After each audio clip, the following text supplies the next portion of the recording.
Okay, so I'll start by introducing myself. I'm Diana Marsh. I'm an assistant professor of archives and digital curation at the University of Maryland's iSchool. And also this year, I'm chair of the Native American Archives section of the Society of American Archivists. And I'm beaming in today from the traditional lands of the Piscataway, the Nacotchtank, and their indigenous kin and neighbors. And I'd like to acknowledge the 202,000 acres of indigenous land that was distributed to the University of Maryland under the Morrill Act in 1862, and the separation of that act and the broader colonial and assimilation policies of the US and other nation states generated between indigenous communities and their homelands, as well as the knowledge held in archives and other cultural repositories. Communities have been extremely resilient in the face of this history, and I'm so grateful to many Native and Indigenous community members for their patience and goodwill in collaborating with us on projects like this to repair these relationships. Oh, Lydia. Oh, right. Hi, I'm Lydia. I'm a first-year PhD student at University of Maryland. I will just second Diana's land acknowledgement just for time's sake. So I will go on to Katherine. Hi, I'm Katherine Satriano. I work at the Peabody Museum at Harvard, which is located on the tribal homelands of the Massachusetts people. And I will pass on to Stephen. Hello, everybody. I'm Stephen Curley. I am located in the Twin Cities of Minnesota. I'm located on the traditional, ancestral, and contemporary lands of Indigenous people. And this is traditionally Dakota land ceded in treaties of 1837 and 1851. I'm very happy to be here, and I'm looking forward to the Q&A afterwards.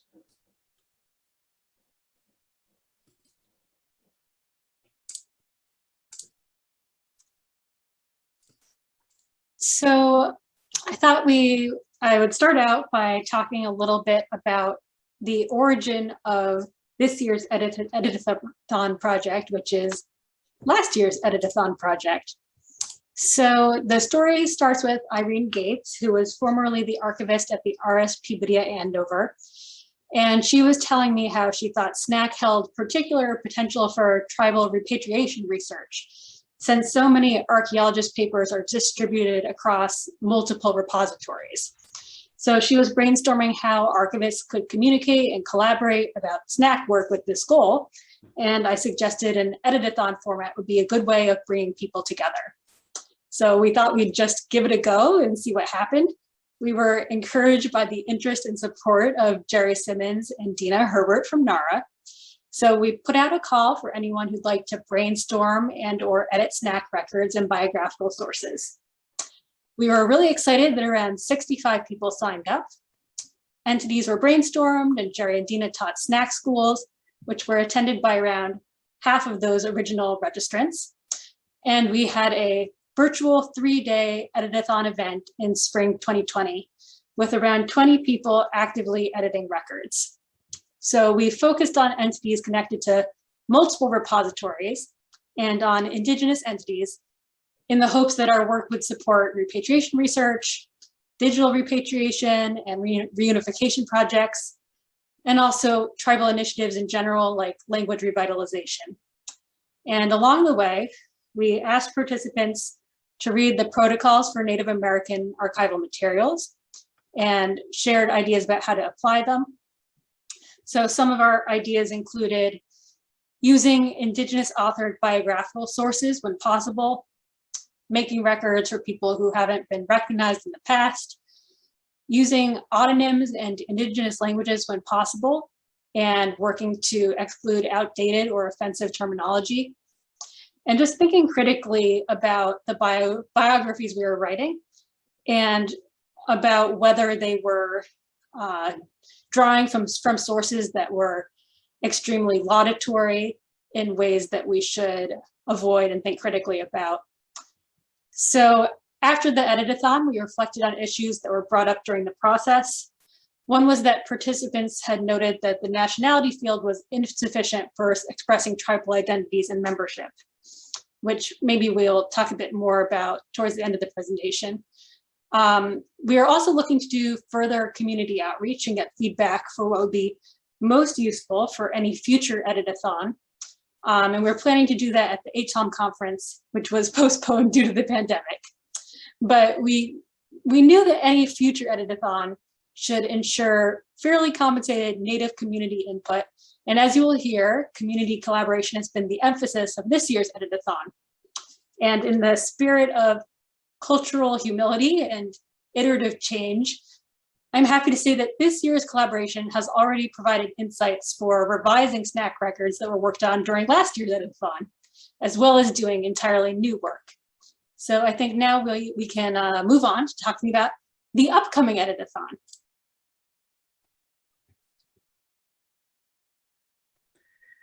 Awesome. So kind of bigger picture, I think this year we got a bigger group together, and we knew we were going to try to engage an advisory board and try to do more community outreach work. So we were thinking a little bit bigger picture about what SNAC can do for Indigenous collections. So why is SNAC potentially useful on a larger scale for Indigenous collections? So firstly, quite obviously, perhaps, archives hold vast collections of invaluable Native and Indigenous material and knowledge taken from communities during a long colonial assimilation and genocidal period, and dispersed geographically and institutionally, such that holding institutions often have more material than communities themselves have. And those collections are often nested in the papers of white figures and collectors, making them extremely difficult to access for communities. We've talked about how Indigenous community members are increasingly primary constituents and users for many colonially held collections, but also for kind of archives very broadly. And yet they're often least able to access these collections, some of which has to do with the logistics of just distance and time and cost of getting to these places. Places like Washington, D.C., but also there's a long history of distrust and the sort of serious researcher category for getting access to research, reading rooms and research rooms, and sort of a long history of just feeling like these aren't really welcoming places, or places where you could just email the reference archivist and ask, right? In addition, of course, that is exacerbated by inaccurate and racist and other sort of inadequate description, legacy finding aids, and sort of just materials that aren't very well described. And of course, finding aids there's research that suggests the finding aids are not particularly intuitive, even for folks with graduate level educations. And that plus the fact that these finding aids are built hierarchically on white record creators means that these are really difficult to navigate for community members. In the pre-COVID era, often community groups would go to archives to, in person for a week or something, if they could get funding for those kinds of things. There are some programs out there for that, to go through this material and try to figure out what's actually in there. And that is pretty impossible to do in a pandemic environment. So it sort of ups the real need for getting communities access to this material and helping communities discover where this material is. And lastly, the Society of American Archivists, after many, many years, finally endorsed the protocols for Native American archival materials, making stewardship of Native American and Indigenous collections a mandate to do responsibly, and many institutions are not actually doing that yet. So there's a lot of work to be done, both in terms of description, but also in terms of kind of proactive community outreach. So SNAC does what SNAC does best, which is it can unite distributed records. It can allow users to discover and search across institutions and collections, which is such a huge need for community members. It has built-in descriptive flexibility to work outside of institutional context and adapt description to culturally appropriate terminologies and biographical descriptions, and to highlight Indigenous actors and entities, again, outside of the kind of structure that most repositories have in place. And the cooperative model is really wonderful because it means that we can train Indigenous editors and ally editors who really know this content to do that editing and to help connect these records and reconnect them to communities.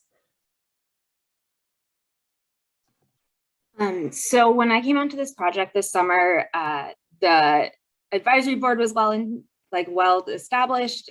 So a lot of the work that I've been doing is kind of big picture planning, and then taking advisory board feedback and then kind of figuring out what that looks like for this event. So this slide kind of covers the big picture things. So we will be doing this Indigenous Edit-a-thon for Indigenous Peoples Day on October 11th and 12th. The event will be running all day to accommodate multiple time zones, of which we have participants. So we're really focusing on making sure that the records that are edited are related to Indigenous, Native, First Nations, etc. folks, and or white players in colonialism that are related to those communities. This is a collaborative team effort. So we have our core project team, which is myself, Irene Gates, Dina Herbert, Diana Marsh, Katherine, Satriano, and Jerry Simmons.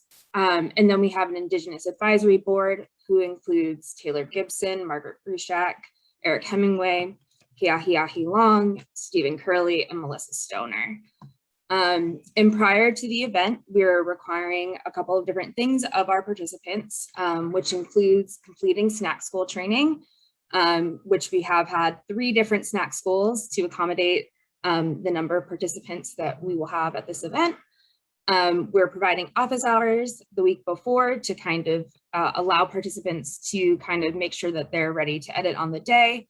And then we've selected 4 different readings to ground the event and to make sure that everyone's on the same page no matter what discipline they're coming from. As it currently stands, we have about 70 participants who completed SNAC school training and will be participating, and of those 20 are Indigenous. So that's a really good turnout.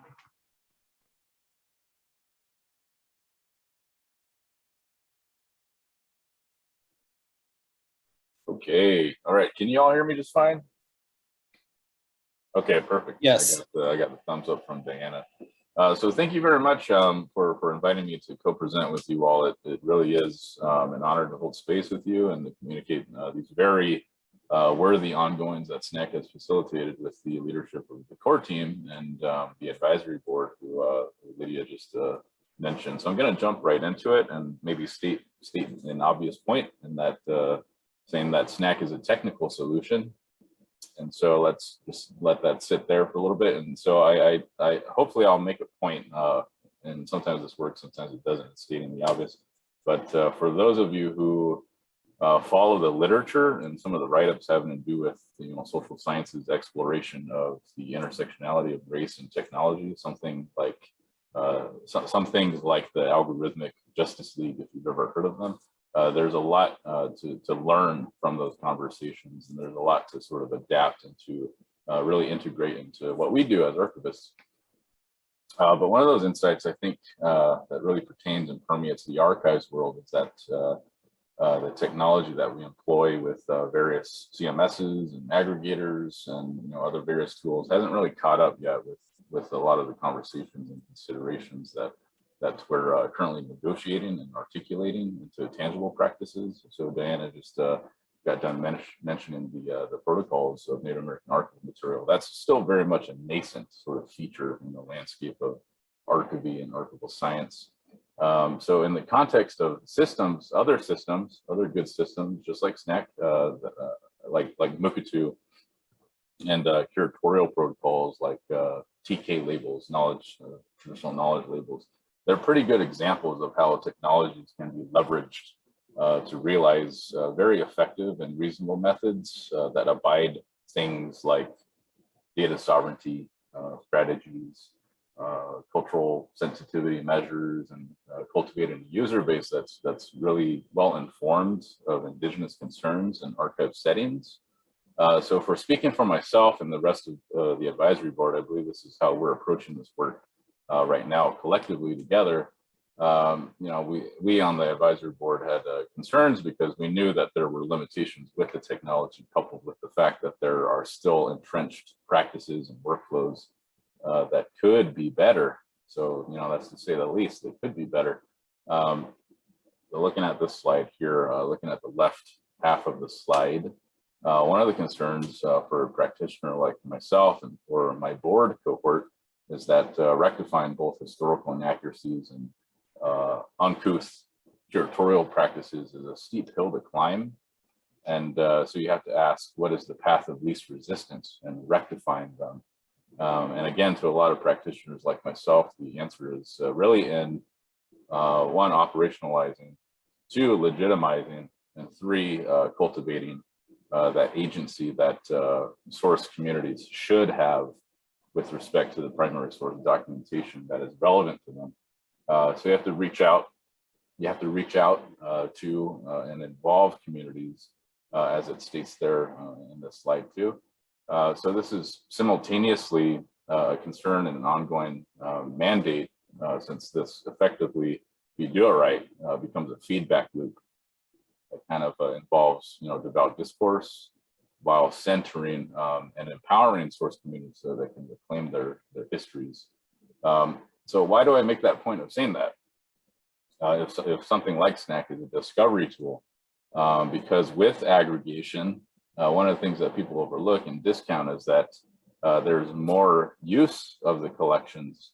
And because of that, there's more exposure to collections that haven't been conditioned to these new conversations and sometimes new levels of scrutiny that come with that exposure.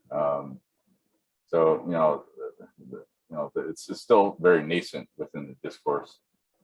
So with something like SNAC, there's very practical ways of addressing this and cultivating an ethic of collaboration and working towards establishing an advisory board, coupled with a body of SNAC editors who are focused towards decolonizing these records within the system that are also pertinent to Indigenous peoples. This is kind of a step forward.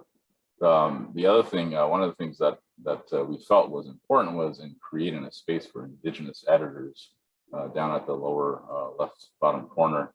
The premise of this was to create trust, something that Diana elaborated a little bit on, was to create trust with Indigenous editors so that they can essentially run things by each other, kind of convene with one another.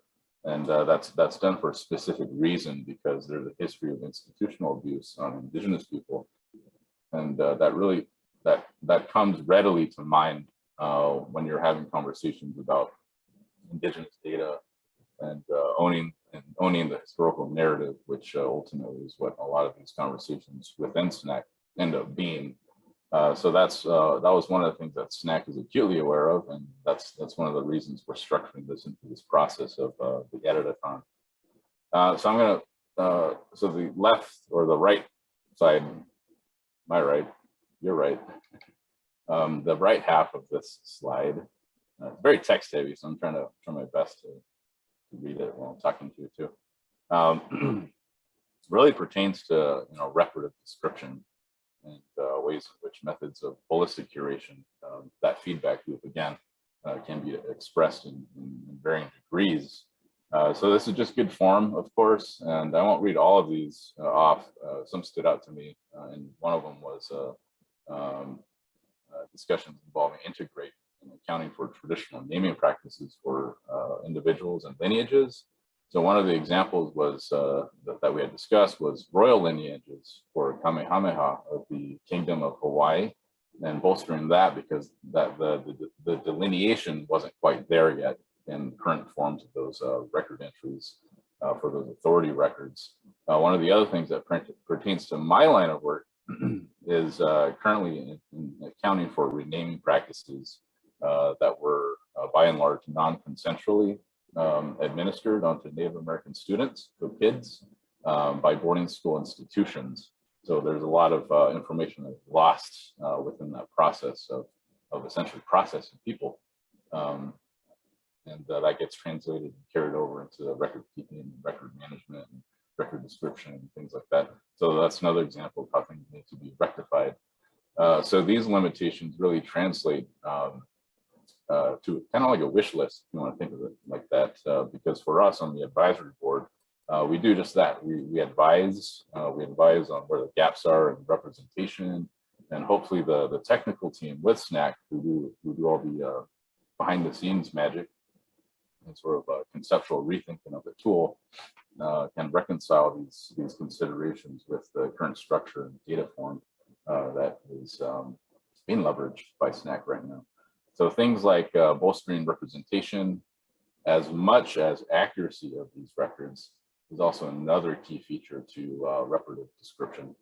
Let's see, I'm gonna go to other feedback. So with regards to the first bullet there, the SNAC front page, I believe with this particular instance, I think technically it's auto-generated, and it depends on the total number of record entries within the system.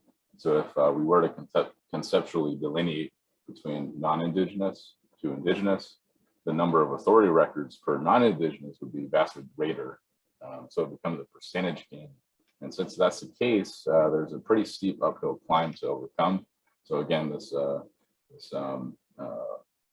uphill climbs, it's kind of the nature of how things are right now with description. So something to think about, maybe a solution, which is not really the solution, is to maybe temporarily adopt the practice of featuring certain records in a more manual select fashion. So with regards to translating the SNAC records into Indigenous languages, which is actually the last bullet for other feedback. This is pretty exciting since ultimately presents opportunities for language revitalization efforts. So if SNAC was wanting to do this, it would be highly relevant to the humanities. And from a technical standpoint, it's totally doable. There's already orthographies and diacritics that have been asserted onto native languages that are pretty accessible now. And they've been more or less established in sort of formal academic settings and language immersion settings. So it's really analogous to translating EADs into something like Spanish and German that has been commonplace for now. So I don't want to read all of that text in the slide, excuse me, frog in my throat. I think in closing, I think most of the ways that we cope, the question about, or the stating the obvious, SNAC is a technical tool. Most of the ways we cope with those types of considerations is through various workflows that we devise, and this is where it can get really tricky and convoluted if we're not careful, because those workflows can become highly specific to an institution, or in this case, a coalition, and the capacities that come with that coalition or institution. It's intuitive to us, the people who devised it, but it's not translatable to other contexts.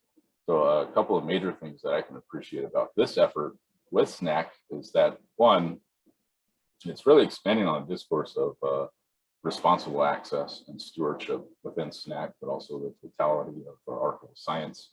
And two, it's interpreting these objectives that the board has laid out and is operationalizing them so that they become sustained and continued practice. And that's kind of the key for me, at least, because that becomes sustained in something like a training regimen, which is another consideration that this board has kept in mind and has taken into account and expressed to SNAC. The third thing is that this process of contributing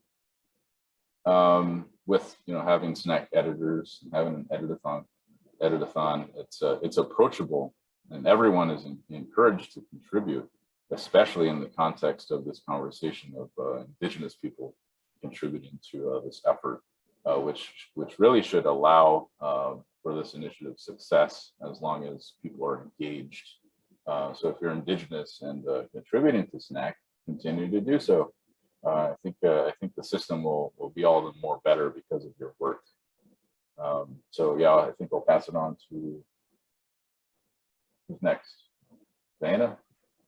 Lydia's up. Lydia. So this slide is kind of our action items for 2021 that kind of feed into what Stephen just discussed in terms of like our advisory board feedback and kind of the tangible outcomes of all of that feedback.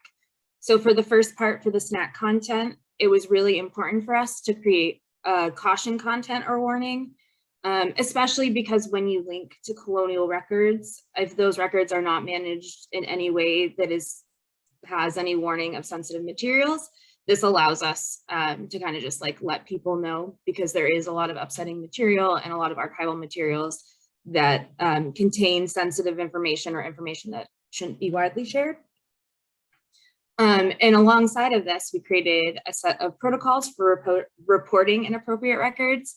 And what we're hoping that nobody stumbles upon any of these, but what this allows us to do is to be able to then go back and see where the records are held and what institution they are, so that we can email them to kind of start a process and really create a communication between the tribal entity that the records may be about and the institution themselves. So really working as kind of like the middle lay person between institutions and communities.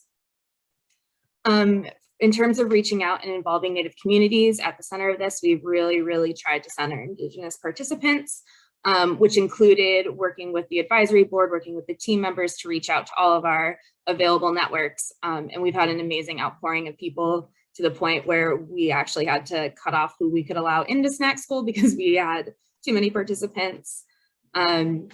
So another thing that kind of had come up is that oftentimes the Indigenous folks that are really involved in these types of efforts are retirees and various other people at different life stages and within communities that are outside of those academic spaces. So making sure that when we created the registration form, that there was really the ability to self-identify as a retiree or a community member, so that people really felt included and that this space wasn't just for academics.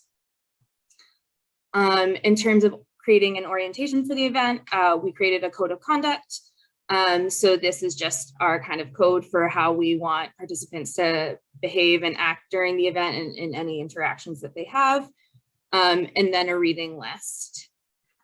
And so for the last part, the Indigenous description, we created a style guide, which is, I think it's a 15-page document at this point, and it draws upon the Archives for Black Lives in Philadelphia's anti-racist description resources, the SNAC editorial policy, the protocols for Native American archival materials, and the elements of Indigenous style. And what this guide does is it gives very general guidelines, like across the board, for when you're engaging with Indigenous authority records or any other kinds of records. And then it goes field by field to kind of talk about, you know, things that may not currently exist in SNAC and we're aware of and that we would hope to change in the future, as well as just kind of giving people advice and guidelines for like what kind of language to use, when is it appropriate to use certain problematic terminology, if ever, things like that.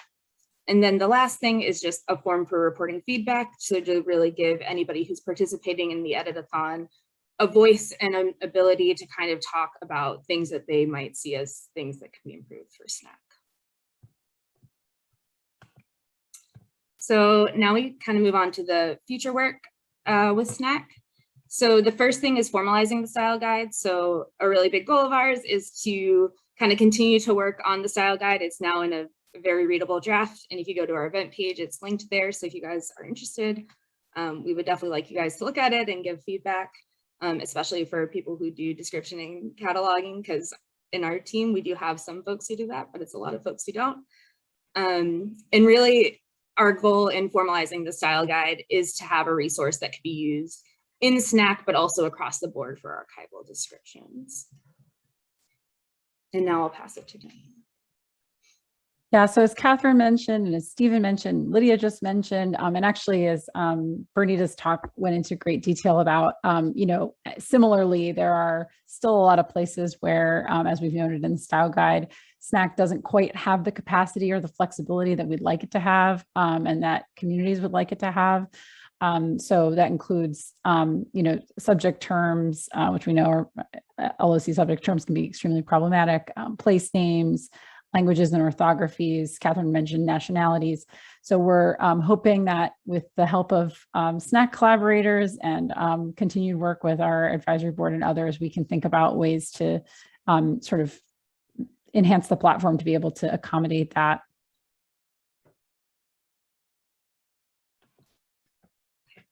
So for point 3, community outreach, as kind of Diana's touched on and Katherine's touched on and Stephen has touched on, really emphasizing the role that SNAC can play in facilitating repatriation work and really helping communities, one, to know where their collections are and know where the information lives, but also to facilitate whatever kinds of repatriation and or if it's some kind of stewardship agreement or whatnot. So basically, making sure that that happens. Part of that is creating the protocols for reporting materials as like a way to do that, but even proactively, like even for materials that might not seem problematic, making sure that communities are aware that those exist.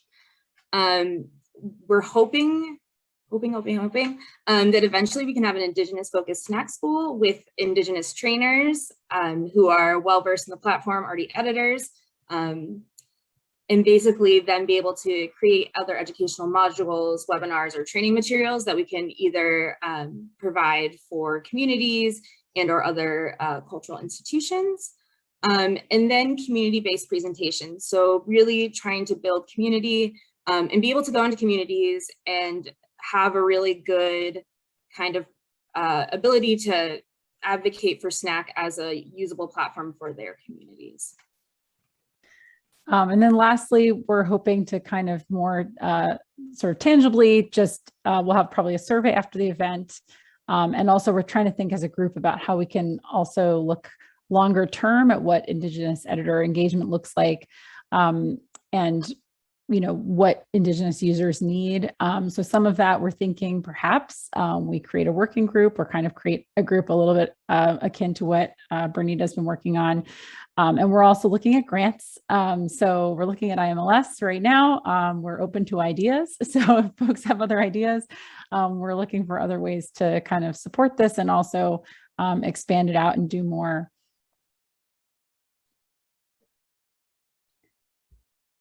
So that's what we have for you. We want to say an infinite thank you to Katherine and Irene, who started this project last year. I linked to the past article, to Lydia, who did so much of the heavy lifting on the logistics for this event. We've been joking around, it's like a mini conference, and it truly is. To the whole team and advisory board for many, many meetings since April, and their longish meetings, and to Diné and Jerry for just really going above and beyond with so many different extra SNAC schools and all the meetings with us, and to the whole SNAC staff for being really supportive of this event. We're so, so grateful. And I think it's really cool and important work. So we're just really grateful to everyone for their generosity.